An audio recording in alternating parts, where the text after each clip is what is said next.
ರಾಣಿ ಇವತ್ತಿನ ಸಂಚಿಕೆಯಲ್ಲಿ ಏನಾಗುತ್ತೆ ಅಂತ ನೋಡ್ಕೊಂಡು ಬರೋಣ. ಇಲ್ಲಿ ಕಾಂಚನಂಗೆ ಶಾಕ್ ಹೊಡೆದು ವರ್ಧ ಅವಳನ್ನ ಆಸ್ಪತ್ರೆಗೆ ಕರ್ಕೊಂಡು ಬಂದಿರ್ತಾನೆ. ಅಯ್ಯೋ ಕಾಂಚನ ಏನೋ ಹೇಳಬೇಕು, ಏನೋ ವಿಷಯ ಇದೆ ಅಂತ ಕಾವೇರಿ ಬಗ್ಗೆ ಏನೋ ಹೇಳೋಕ್ಕಂತಲೇ ಬಂದಿರ್ತಾಳೆ ಅಂತ ಮನಸ್ಸಲ್ಲಿ ಲೆಕ್ಕಾಚಾರ ಮಾಡಿಕೊಂಡು ICUನಲ್ಲಿ ಕಾಂಚನ ನೋಡಿಕೊಂಡು ನಿಂತ್ಕೊಂಡಿರ್ತಾನೆ. ಅದೇ ಟೈಮ್ಗೆ ಅಲ್ಲಿ ಬಾಲ ಬರ್ತಾನೆ. ಬಾಲ ಬಂದು, ಬಾಸ್ ಯಾರು ಬಾಸ್ ಇವರು ಅಂತ ಕೇಳಿದಾಗ, ಇಲ್ಲ ಇವನಿಗೆ ನಾನು ಇವಾಗಲೇ ಈ ವಿಷಯನ ಹೇಳಬಾರ್ದು, ಇವಳು ಏನು ಹೇಳ್ತಾಳೆ ಅಂತ ತಿಳ್ಕೊಂಡು ಆಮೇಲೆ ಇದರ ಬಗ್ಗೆ ಇವನಿಗೆ ಎಷ್ಟು ಹೇಳಬೇಕೋ ಅಷ್ಟನ್ನು ಮಾತ್ರ ಹೇಳ್ತೀನಿ ಅಂತ ವರ್ಧ ಮನಸ್ಸಲ್ಲಿ ಲೆಕ್ಕಾಚಾರ ಮಾಡ್ತಾ, ಪಾಪ ಯಾರಿಗೋ ಹುಷಾರಿಲ್ಲ ಅಂತ ಅಂದಮೇಲೆ ಅವರನ್ನು ಕರ್ಕೊಂಡು ಬಂದು ನಾವು ಹಾಸ್ಪಿಟಲ್ಗೆ ಸೇರಿಸೋದು ನಮ್ಮ ಧರ್ಮ ಅಲ್ವಾ ಬಾಲ, ಅದಕ್ಕೆ ಕರ್ಕೊಂಡು ಬಂದಿದ್ದೀನಿ ಅಂತ ಹೇಳ್ತಾನೆ. ಈ ಕಡೆ ಕಾವೇರಿ ಜೈಲಿನಿಂದ ಗಗನ್ ಮೇಡಮ್ ಅವರಿಗೆ ಫೋನ್ ಮಾಡ್ತಾಳೆ. ಆಗ ಕಾವೇರಿ ರಾಣಿ ಜೊತೆ ಮಾತಾಡ್ತಿರ್ತಾಳೆ. ಆಗ ರಾಣಿ ಮಾಮನ ಜೊತೆ ಮಾತಾಡು ಅಮ್ಮ ಅಂತ ಸತ್ಯನಿಗೆ ಫೋನ್ ಕೊಟ್ಟಿರ್ತಾಳೆ. ಆದರೆ ಪಾಪ ಫೋನಲ್ಲಿ ಕಟ್ ಆಗಿಯೇ ಹೋಗ್ಬಿಡುತ್ತೆ.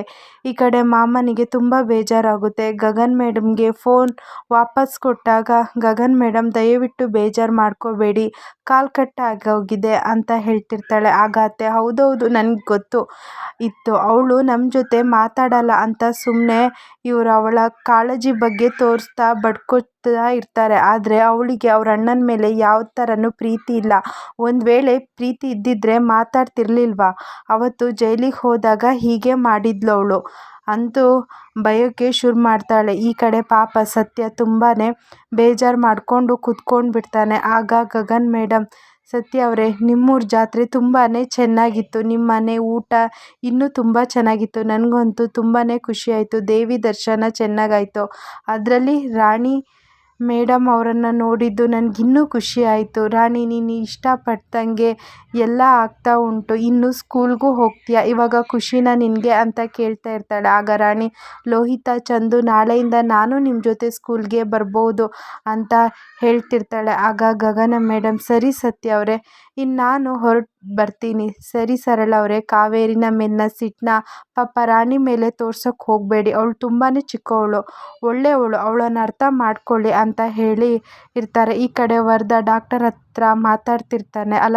ಮೇಡಮ್, ಕಾಂಚನ್ ಅವರಿಗೆ ಏನಾಗಲ್ಲಲ್ಲ, ಅವರು ಹುಷಾರಾಗ್ತಾರೆ ತಾನೇ, ಅವ್ರ ಪ್ರಾಣಕ್ಕೇನು ತೊಂದರೆ ಇಲ್ವಲ್ಲ ಅಂತ ಕೇಳ್ತಿರ್ತಾರೆ. ಆಗ ಡಾಕ್ಟರ್, ಇಲ್ಲ ಸರ್, ಅವರು ಬದುಕಿದ್ದಾರೆ, ಆದರೆ ಅವರು ಕೋಮಕ್ಕೆ ಹೊರಟೋಗಿದ್ದಾರೆ ಅಂತ ಹೇಳಿ ಅಲ್ಲಿಂದ ಹೊರಟು ಹೋಗ್ತಾರೆ. ಈ ಕಡೆ ಹೋದಂಗೆ ವರ್ಧಂಗೆ ತುಂಬಾ ಟೆನ್ಷನ್ ಆಗೋಕ್ಕೆ ಶುರು ಆಗುತ್ತೆ.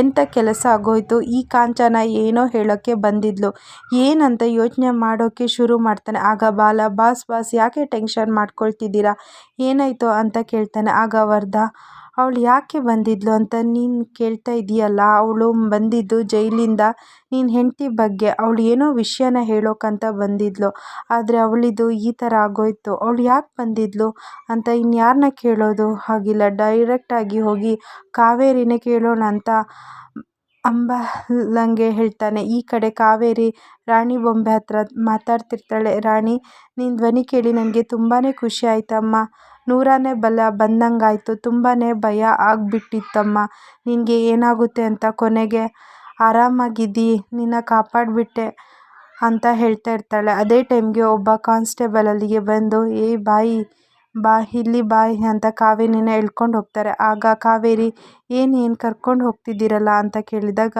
ಅವಳೇನು ಮಾತನಾಡದೆ ಹೋಗಿ ಬಾಲನ ಮುಂದೆ ಕಾವೇರಿನ ನಿಲ್ಲಿಸ್ಬಿಡ್ತಾಳೆ. ಕಾವೇರಿಗಂತೂ ಬಾಲನ ನೋಡಿ ತುಂಬಾ ಶಾಕ್ ಆಗುತ್ತೆ.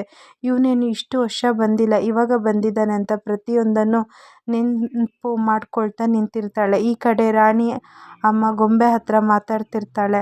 ಅಮ್ಮ, ನಿನ್ನ ಜೊತೆ ಮಾತಾಡಿ ನನಗೆ ತುಂಬಾ ಖುಷಿ ಆಯ್ತಮ್ಮ, ನನ್ನ ಫ್ರೆಂಡ್ ಹೇಳಿದ್ನಮ್ಮ ಅಪ್ಪನ ಹುಡ್ಕೊಡು ಅಂತ, ಅಪ್ಪ ಸಿಕ್ಕಮೇಲೆ ನಾನು ನೀನು ಎಲ್ಲರ ಜೊತೆಗಿರೋಣಮ್ಮ, ಮಾಮ ತುಂಬಾ ಒಳ್ಳೆಯವರಮ್ಮ ಅಂತ ಮಾತಾಡ್ತಿರ್ತಾಳೆ. ಅದೇ ಟೈಮಲ್ಲಿ ಸೀನಾ ಬರ್ತಾನೆ. ಸೀನಾ, ಇವಳು ನೋಡಿ ರಾಣಿ ಯಾರೋ ಜೊತೆ ಮಾತಾಡ್ತಿದ್ದೀಯಲ್ಲ ಅಂತ ಕೇಳ್ತಾರೆ. ಅದು ಅಮ್ಮನ ಜೊತೆ ಮಾತಾಡ್ತಿದ್ದೀನಿ ಅಂತ ರಾಣಿ ಹೇಳ್ತಾಳೆ.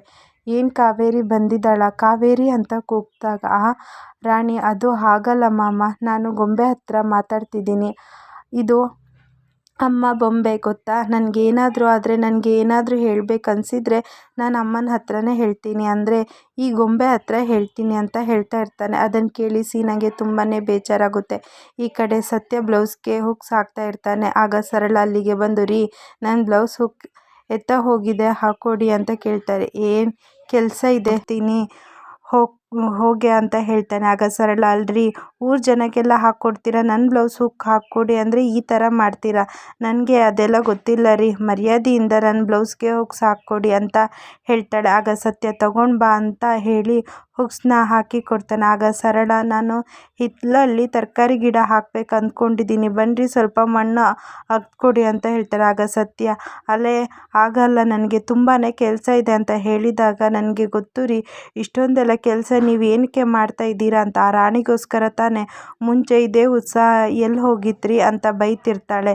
ಈ ಕಡೆ ಜೈಲಲ್ಲಿ ಬಾಲನ್ ನೋಡಿ ಶಾಕ್ ಆಗಿರ್ತಾಳೆ ಕಾವೇರಿ. ಬಾಲ ಏನು ಮಾತಾಡದೆ ಸುಮ್ಮನೆ ಬಂದು ಕಾವೇರಿ ಮುಂದೆ ನಿಂತ್ಕೊಂಡಿರ್ತಾನೆ. ಆಗ ಸಡನ್ಲಾಗಿ ಹಿಂದೆಯಿಂದ ವರ್ಧನ್ ಬರ್ತಾನೆ. ವರ್ಧನ್ ನೋಡಿ ಇನ್ನೂ ಶಾಕ್ ಆಗಿ ಹೋಗ್ತಾಳೆ ಪಾಪ ಅವಳಿಗೆ. ಆಗ ಕಾವೇರಿ ಅಂದರೆ ಕಾಂಚನ ಇವರಿಗೆಲ್ಲ ವಿಷಯ ಹೇಳಿರ್ತಾಳೆ, ರಾಣಿ ಬಗ್ಗೆ ತಿಳ್ಕೊಬೇಕು ಅಂತ ಇಲ್ಲಿಗೆ ಬಂದಿದ್ದಾರೆ ಅಂತ ಟೆನ್ಷನಲ್ಲಿ ಅವರ ಮುಖನೇ ನೋಡ್ಕೊಂಡು ನಿಂತ್ಕೊಂಡು ಬಿಡ್ತಾಳೆ. ಆಗ ಬಾಲ ಕಾವೇರಿನ ನೋಡಿ ಇವಳ ಮುಂದೆ ನಿಂತ್ಕೊಳ್ಳೇಬಾರ್ದು ಅಂತ ಈ ಕಡೆ ಮುಖ ತಿರ್ಸ್ಕೊಂಡು ಹೊರಟು ಹೋಗ್ತಾ ಇರ್ತಾನೆ. ಆಗ ವರ್ಧ, ನಿಂತ್ಕೊಳ್ಳೋ, ಹಳೇದೆಲ್ಲ ಮರೆತು ನಿನ್ನ ಹೆಂಡತಿ ಜೊತೆಗೆ ಮಾತಾಡು, ಇಷ್ಟು ವರ್ಷ ಆಯಿತು, ಎಲ್ಲನೂ ಮರೆತು ಬಿಡು ಅಂತ ಹೇಳಿದಾಗ, ಇಲ್ಲ ಬಾಸು, ದೇವ್ರಂತ ನನ್ನ ಅತ್ತಿಗೆನ ಕೊಂದು ಕೊಲೆಗಾರ್ತಿ ಇವಳ ಜೊತೆ ಮಾತಾಡೋಕ್ಕೆ ನನಗಿಷ್ಟ ಇಲ್ಲ, ಸಾಯುವವರೆಗೂ ಇವಳ ಮುಖನೇ ನೋಡಬಾರ್ದು ಅಂತ ಅಂದ್ಕೊಂಡಿದ್ದೀನಿ ನಾನು, ಆದರೆ ಏನು ಮಾಡೋದು, ಇವತ್ತು ಬಂದು ನೋಡಿಬಿಟ್ಟೆ, ಇನ್ಯಾವತ್ತೂ ಇವಳ ಮುಖನ ನೋಡಲ್ಲ ಅಂತ ಅಲ್ಲಿಂದ ಹೊರಟು ಹೋಗ್ಬಿಡ್ತಾನೆ. ಆಗ ವರ್ಧ ಕಾವೇರಿ ಹತ್ರ ಬಂದು, ನೋಡಿದ್ಯಾ ನಿನ್ನ ಗಂಡನ ನಾನು ಕೈಗೊಂಬೆಯಾಗಿ ಇಟ್ಕೊಂಡು ಬಿಟ್ಟಿದ್ದೀನಿ, ಒಂದು ದಿನ ನಾನು ಹೇಳಿದ ಥರ ಕೇಳಿದರೆ ಇವತ್ತು ಈ ಥರ ಪರಿಸ್ಥಿತಿ ಬರ್ತಾ ಇತ್ತಾ, ಆರಾಮಾಗಿ ರಾಣಿ ಥರ ಇರ್ತಾ ಇದ್ದೆ ನೀನು, ಆದರೆ ನೋಡಿ ಇವಾಗ ಆ ಕಷ್ಟ ನೋವು, ಆ ಕೊಲೆ, ಈ ಬಂಧನ ಇವೆಲ್ಲ ಬೇಕಾ ನಿನಗೆ, ಬೇಕಿತ್ತ ಅಂತ ಕೇಳ್ತಿರ್ತಾನೆ. ಆಗ ಕಾವೇರಿ, ಇಷ್ಟು ವರ್ಷ ಆದರೂ ನಿನಗೆ ನೀನು ಮಾಡಿದ ತಪ್ಪಿನ ಬಗ್ಗೆ ನಿನಗೆ ಅರಿವಾಗಿಲ್ಲ ಅಂದರೆ ನೀನಿನ್ನೂ ಬದುಕಲಾಗಿಲ್ಲ, ನೀ ಮನುಷ್ಯನೇ ಅಲ್ಲ, ಸ್ವಲ್ಪನಾದರೂ ನಾಚಿಕೆ ಆಗಲ್ವ ನಿನಗೆ ಅಂತ ಬೈತಿರ್ತಾಳೆ. ಆಗ ವರ್ಧ, ಇಷ್ಟು ವರ್ಷ ಜೈಲಲ್ಲಿದ್ದರೂ ನಿನ್ನ ಕೊಬ್ಬು ಮಾತ್ರ ಕರಗಲಿಲ್ಲ ನೋಡು, ಇದೇ ನನಗೆ ಇಷ್ಟ ಆಗೋದು ಅಂತ ಹೇಳ್ತಿರ್ತಾನೆ. ಆಗ ಕಾವೇರಿ, ಕೊಲೆ ಮಾಡಿ ತಪ್ಪು ಮಾಡಿ ನೀನು ಹೊರಗಡೆ ಆರಾಮಾಗಿ ಓಡಾಡ್ತಿರುವಾಗ ಏನು ತಪ್ಪು ಮಾಡದೆ ಒಳಗಡೆ ಇದ್ದೀನಿ, ತಪ್ಪು ಮಾಡಿ ನೀನೇ ತಲೆ ಎತ್ತಿ ನಡೆಯುವಾಗ ನಾನು ಯಾಕೆ ತಲೆ ತಗ್ಗಿಸ್ಕೊಂಡು ನಡಿಬೇಕು, ನೀನು ಮಾಡಿರೋ ತಪ್ಪು ಒಂದಲ್ಲ ಒಂದು ದಿನ ಈ ಜನಕ್ಕೆ ಗೊತ್ತಾಗೇ ಆಗುತ್ತೆ ಅಂತ ಕಾವೇರಿ ಹೇಳ್ತಾ ಇರ್ತಾಳೆ. ಸೊ ಇಲ್ಲಿಗೆ ಈ ಸಂಚಿಕೆ ಮುಗಿಯುತ್ತೆ. ಈ ವಿಡಿಯೋ ಇಷ್ಟ ಆಗಿದ್ರೆ ಲೈಕ್ ಮಾಡಿ, ಶೇರ್ ಮಾಡಿ. ಸೊ ನೆಕ್ಸ್ಟ್ ವಿಡಿಯೋಕ್ಕೆ ಸಿಗೋಣ. ಬಾಯ್.